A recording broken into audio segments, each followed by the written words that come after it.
During the month of July, the Culture Wave is introducing Korea's top summer travel destinations. Now, last week we talked about a place in the heart of Seoul. For our second K-travel spot, we go down south to the country's second largest city, Busan, and to be exact, to the beach, Haeundae Beach. We now connect to someone who knows the charm of the vibrant coastal city better than anyone else. It's Christopher Boyd Tressler, a writer and editor for Busan Beat Magazine. Hello, Chris. Hello, Chris. Hello. So, Chris, please tell us a little bit about yourself, including what brought you to Busan. I mean, how long has it been and what do you do there? Oh, well, I'm originally from the United States, and I do a bit of everything. Mainly, I'm an English professor of conversation at Pukyang National University. But I'm also the contributing editor to the Busan Beat Magazine, which focuses on giving residents and visitors an in-depth guide to the city. And as well as I'm an occasional reporter for Busan English Radio, Busan Yogo Bangsong. I came to Busan in about 2012 and really enjoyed it since. I started out near Seoul, but since I came down here, I've been here for 13 years because the people here and the city itself, it's really an amazing place. The people are very warm and very kind, and there's always something to do, and it's kind of more relaxed than other cities in Korea. Right, and today's focus is not only Busan, but Haeundae Beach. So what was it like the first time you went there, maybe from a foreigner's perspective, and how would you describe summer season at Haeundae? Well, when I first visited Haeundae, it was 2011. And it was September, so it wasn't really summertime. But I was still impressed by the beach itself. I come from the Great Lakes region in the United States, and our beaches on Lake Erie are always covered in what we call zebra mussels.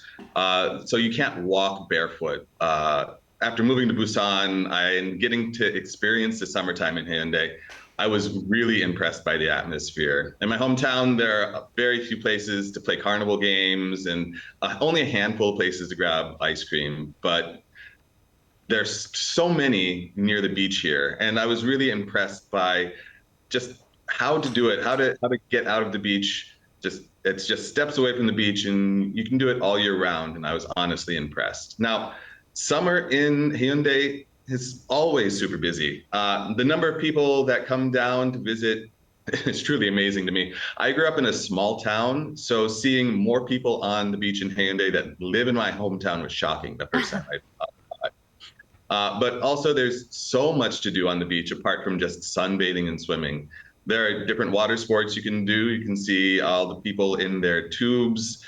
There's always, somebody playing volleyball on the beach, or they have got a net set up so you can do that. There's soccer. There's so much that you can do. In addition to the beach, there's carnival games like dart popping. You can get your fortune read. There are even snacks from vendors all over the place. So basically, if you can imagine a beach scene in any famous movie, and you get the feeling that's close to Haeundae. Mm-hmm. So Koreans, we love to see an increase of exchange students, foreigners, tourists. We love it. But many people obviously go to the capital in Seoul. But we are seeing an increase in Busan these days of both exchange students and overseas foreigners as well as foreign residents. Do you actually feel, you've been living there for quite some time now, do you actually feel that yourself? Well, in Haeundae, not so much. The beach area itself has always been a very popular place for foreigners to visit and hang out. In fact, the first time I came here, if you wanted certain foreign foods like Thai or Indian food, Haeundae was one of the very few places you could get them. However, one of the biggest changes I have noticed is the amount of young people at the beaches. Since a lot of people are coming just to study, it really makes sense. But Haeundae itself is a huge tourist destination for Koreans as well. So in terms of people on the beach, I'd say the percentage is about the same as it was when I first came here for Koreans to foreign visitors. But where you do see the influence of foreigners is closer to the universities, particularly in the Gyeongsangdae, Pukyangdae area, where we do have a lot of international stores popping up to deal with all of the international students we have arriving here. Now, you did say yourself that like Haeundae is one of the biggest locations for tourists, and if not, probably the most popular place in Busan when it comes to tourists. Are there any locations would you recommend for foreign tourists when they come and visit Haeundae? And for the summer, obviously, that's the best time to go. Maybe something related to you that you wrote in your magazine that you have written recently. Definitely. Haeundae itself, one of the surprising things about Haeundae is that the district itself is one of the larger districts in Busan.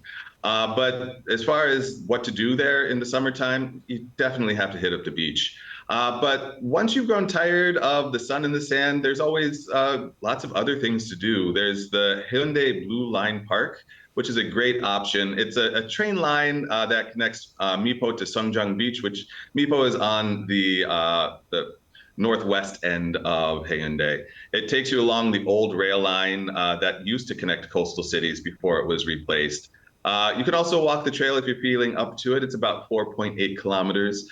They also have the Sky Capsule, which is an interesting take on the train. It's a kind of a private up to 4 people in a capsule, runs above the train line, and really gives you, stunning views of the ocean. Other things to do that you shouldn't miss in Haeundae, which is located behind Haeundae's old train station, is now a unique district. They call it the Haeundae, where unique cafes, stores, restaurants. It really has a youthful vibe, and it's a very trendy area. It's built in the older buildings that date back to when the area wasn't as popular of a place to live. Most of the buildings have been renovated, but they still really keep their original character. And if you're into viewing fish, there's always the Busan Aquarium. Busan X the Sky in the LCT building gives you a view of Haeundae, and there are lots of parks to sit and get shade during the heat of the day. So much to do. I mean, Sky Capsule and Blue Line Park, those are things that I still have to check out. But Chris, was there any moment you felt, okay, right, this is summer in Korea? When do you feel that K-summer vibe? Well, every year it happens around about the middle of June, and that's when I start to see people really coming into the city. One of the biggest tells is just the number of people in the water. A lot of Koreans don't go swimming very much until it gets really warm. There are people in the water all year round, but they're limited to swim clubs and they have to have special permission. But summer in Busan gets hot, and so people flock to the water and into the water instead of just looking at it, and that's one of the biggest tells. Around mid-June, early July, it starts to get hot and the beaches start to fill up, and that really is when I start feeling that summer is approaching in Busan. Right, and Busan is also establishing itself now as a global city, and quite a number of international events are happening near Haeundae. So what are some venues you can mention where that's all happening? Well, probably the most famous place is the Nurimaru APEC House, which hosted the APEC, the Asian Pacific Economic Corporation Conference in 2005. And they built a nice little, I guess, a pavilion house that continues to be a reflection of the hope of that conference. It's set on Dongbek Island, and it's free to enter, so anybody who wants to visit can go there. But in terms of hosting events currently, probably the most popular place, the most used place is Bexco, which is the Busan Convention Center.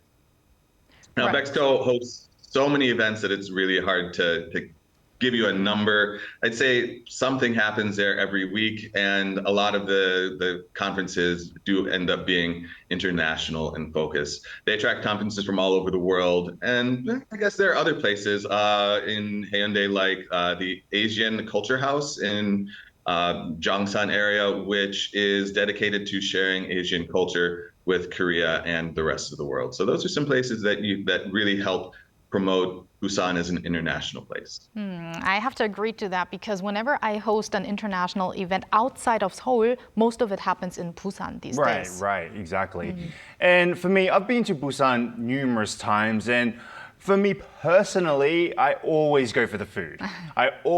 So we can't talk about Busan without talking about the food. Now, Chris, are there any must-tries you would recommend to foreigners when we talk about like Haeundae or like food in Busan in particular?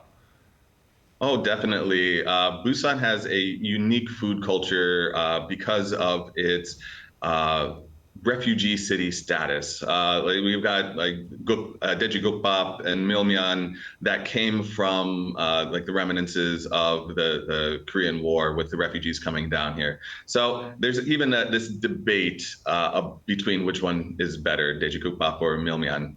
But I think if you're going to go to Haeundae in the summer, I would have to have a bowl of Milmyeon with a side of dumplings.